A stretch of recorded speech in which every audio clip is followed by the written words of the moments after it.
Hello and welcome everyone to the Annuity Straight Talk Podcast, episode number 117. My name is Bryan Anderson. We're in the middle of December right now. Been a good year with a lot of good topics. I'm going to recap them next week, but episode 117, just kind of trying to give reassurance to some people who decide not to do whatever I think is best. Because you got to go with what you think is best. And this is an unbiased resource so that you can do the research you need and come to the right conclusions for the benefit of your retirement plan. I encourage everyone to like, subscribe, or comment on any of your favorite podcast platforms or on YouTube. Share it with your friends. Get the word out there. I do a lot of work for this. A lot of people appreciate it. I want to make sure that everybody knows it's okay if you want to help me out too. Most of the people who listen to this will never do business with me. I don't make a penny off of it. Cost me a fair bit to get it out there. Clearly, there's a positive return on that, or I wouldn't keep doing it. But this is kind of one for everybody who decides not to go. So episode 117, who shouldn't buy a fixed indexed annuity? A lot of information is about buying annuities in general as well, not just fixed index, but we're going to talk about all of it right now. If you want to talk to me about it and go over any of these specific situations, concerns, or any of these reasons for you individually, hit the top right corner of any page on annuitystraighttalk.com. Schedule a call, put in your name, phone number, pick your time zone, a few notes about what you want to talk about, and I'll give you a call. We'll get after it. No big deal. An annuity is not going to stick to you just because you talk to me. So, who shouldn't buy a fixed indexed annuity? I think they're great products. I think they work really well. There's a lot of different options. That's why one thing we do is we look at all the different ways you can accomplish your goals, fixed index annuities being one of them. But perhaps based on your circumstances, one of the other options look better. So I would say maybe you shouldn't. There are a lot of people out there that will, and I've met other guys I respect that do a really good job. Oh, MYGAs, SPIAs, income annuities, those things. I don't sell them. I just sell index annuities. In the long run, I think they're all going to be about the same. From year to year, it's a little bit of a difference, but there's a lot of people out there that won't show you anything else. I'm going to show you all of it, and I'm going to include a bunch of reasons why you shouldn't buy one, just to make sure that you know you're doing the best thing you possibly can. So two of the things that index annuities do best are protecting assets and generating income. Depending on your situation, there might be a better option. You might get a higher payout somewhere else. You might get more of a guaranteed growth. But I've got a table of contents here. Anybody who's watching the video can see this. If you're not watching the video and you want to read through it, go to annuitystraighttalk.com, search who shouldn't buy a fixed index annuity, and it'll take you to the page. You can read through it, pick the reason that maybe most resonates with you. Table of contents shows all the different reasons why you wouldn't buy one, and I'm going to get right into it. Number one being, if the fixed rate annuity, everybody's starting to know them as MYGAs, multi-year guaranteed annuities. If the fixed rate is just fine, then don't buy an index annuity. You say, hey, I like the 5%. I'm not quoting current rates, but you look at the top fixed rate, several episodes back, evaluating fixed annuities, MYGAs, choosing the best one based on your parameters. You like that rate. Hey, I'd love to sit back and make sure I just always get that rate. That's fine. You either get somebody that's selling you a MYGA only or somebody that's selling you an index annuity only. You've got to compare the two in order to make the right decision. You get somebody that's, no, just buy the MYGA, for all these reasons. Well, maybe you should make the decision. That's why there's a whole lot more education available here than anywhere else. But if you like that fixed rate, take it, go.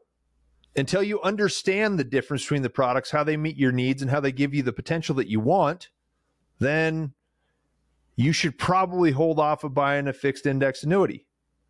Don't buy anything until you understand all the different ways you can do it. Okay? I've heard from a lot of people.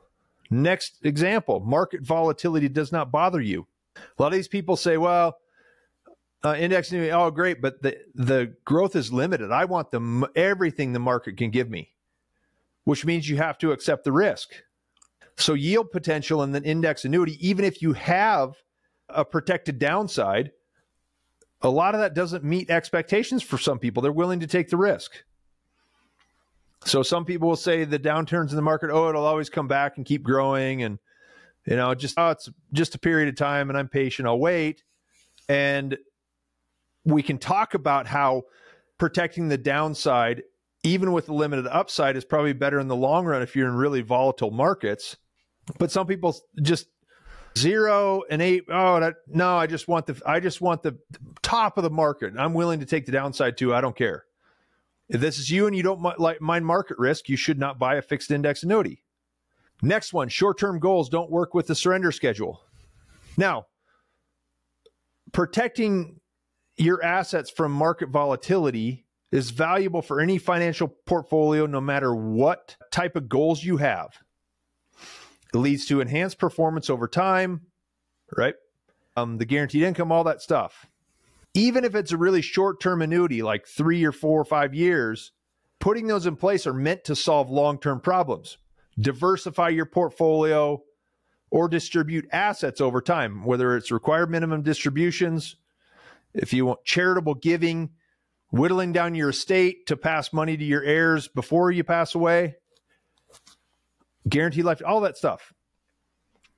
Or if you have plans for a major purchase, if any of those things, something that requires short-term planning. This goes back to why I didn't sell my dad an annuity. He had a big purchase he was waiting on, ended up being just a couple years away. But if that surrender schedule could potentially hold you past one of your short-term goals, then you should not buy a fixed index annuity. Here's one that's my opinion. Next one. If you're past the age of 80, maybe 75 too. I have sold some fixed index annuities to people past the age of 80. Most of the time it was diversification. In several cases, it was they had enough fixed or they had a bunch of other stuff. Hey, let's give this a shot. Maybe it's a little bit different than what I have elsewhere. Let's go for it. And then other times it was kind of longevity planning for guaranteed lifetime income, maybe a younger spouse. So if you're past the age of 80, typically you're going to be way better off buying an immediate annuity for income or a fixed annuity for just safe accumulation. You want to skip the complexity, enjoy life with your family. Most people over the age of 80 should not buy a fixed index annuity.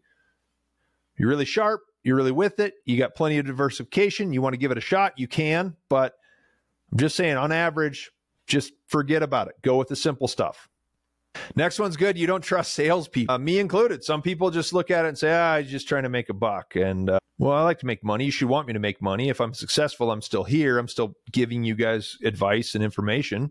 If I go broke, I stop doing this. I'm not here anymore. But one thing I do a lot of is I really disclose everything and I make sure what I tell people all the time is I'm going to explain as much as I possibly can from the beginning so that there are no surprises, no uncomfortable conversations 3 or 4, 5 years down the road. No matter how much I do that, there are just some people that come into it in a defensive position and they're not going to ever break through that no matter how much I explain. Large financial transactions are very important and you should never do it. If you start the whole thing with a negative attitude, you're typically not going to overcome that.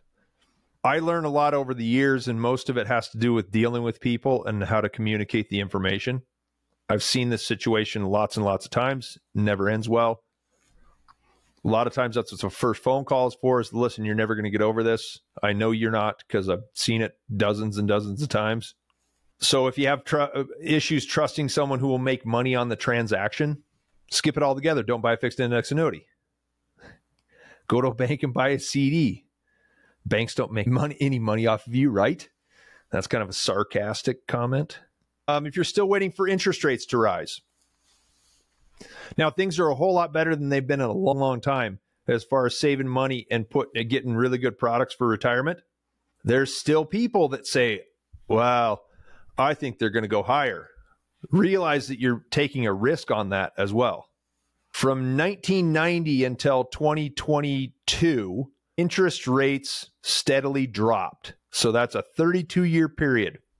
And I think that's a lot of the reason why because a lot of you guys have been saving for 30 to 35 years. You've only seen them drop. So clearly it's going to have to go back the other direction.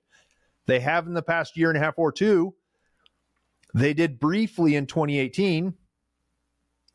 Waiting for interest rates to rise even further might mean that you have to accept less. What if they go the other direction? Well, you didn't act before. You're probably not going to do it now. Either way, I don't want you to do anything that you don't feel comfortable. If you want to make a call on the rate environment 6 months, a year, 2 years from now, fine. You might be right. We'll see. But if you're not satisfied with the yield potential and locking your money up and sticking those rates in place, if you think you can get better, I encourage you to go and do it. If that's the case, you should not buy an index annuity. Simple as that. If you are skeptical, then you shouldn't buy a fixed index annuity. That's essentially what it comes down to. So we got interest rates. Hey, take the fixed rate, make it easy. You don't trust salespeople, past the age 80, short-term goals, all those things. But this is kind of one of those key components. Like, listen, you're going to have to get past what you thought you knew, learn some new things. And even then, you may not say, oh, I get it. I totally get it. But everything in the financial services business was geared toward accumulating assets. It wasn't until your generation started to retire that the mindset is starting to shift a little bit. There's an entire industry created here to benefit retired people. What do you want to worry about? And if you worry about any of those things and you want to stick with them, but what you did in stuffing money away, I tell everybody, 99% of the reason people are successful is because they save money. Stock market didn't really do them all that many favors. There's a few people out there that had some good hits. Most of those guys took some serious drawdowns too. But those are the reasons why you shouldn't buy a fixed index annuity. I don't want to deal with anybody that doesn't want them. You take an academic look at it and you understand the reasons. We work on it over time, try to make the best out of it that we can. But there's lots of other options. There's other ways to create income. There's other ways to protect assets. Annuities are some of the best. Fixed index annuities are just one part of the environment. It's not for everyone. They are good, but maybe you don't like them, and that's fine. So mid-December, we're looking at 2 more episodes to finish the year. I'm going to wish everybody a Merry Christmas next week. Talk about an annual review. I'm going to have John Balmer back because everybody liked the episode we did at the beginning of the new year next year. So right before New Year's, we're going to have him as well. But this has been episode 117. My name is Bryan Anderson. I appreciate you guys joining me this year. It's been a big year. Done a lot of content, produced a lot of good information. Please like, subscribe, or comment on any of your favorite podcast platforms or on YouTube. You can get a hold of me on the top right corner of any page on Annuity, Talk.Com. It says schedule a call. Name, phone number, email, time zone, pick a slot, give me some notes, tell me what you want to talk about. We will get after it. I will help you solve your problems. Thank you so much for a great year. Looking forward to a better one next year, better information, better production, everything I can do to make it easier for you to enjoy retirement. I'm signing off right now. I'll see you next week, previous to Christmas for episode 118. Thank you again. Have a great week. Okay. You have been listening to Annuity Straight Talk. The preceding information is for informational and educational purposes only and does not represent tax, legal, or investment advice. The views expressed by guests on this program are their own and do not necessarily reflect the views of Annuity Straight Talk or its partners. No information presented today should be acted upon without meeting with a qualified and licensed professional. It is important that you read all insurance contract disclosures carefully before making a purchase decision.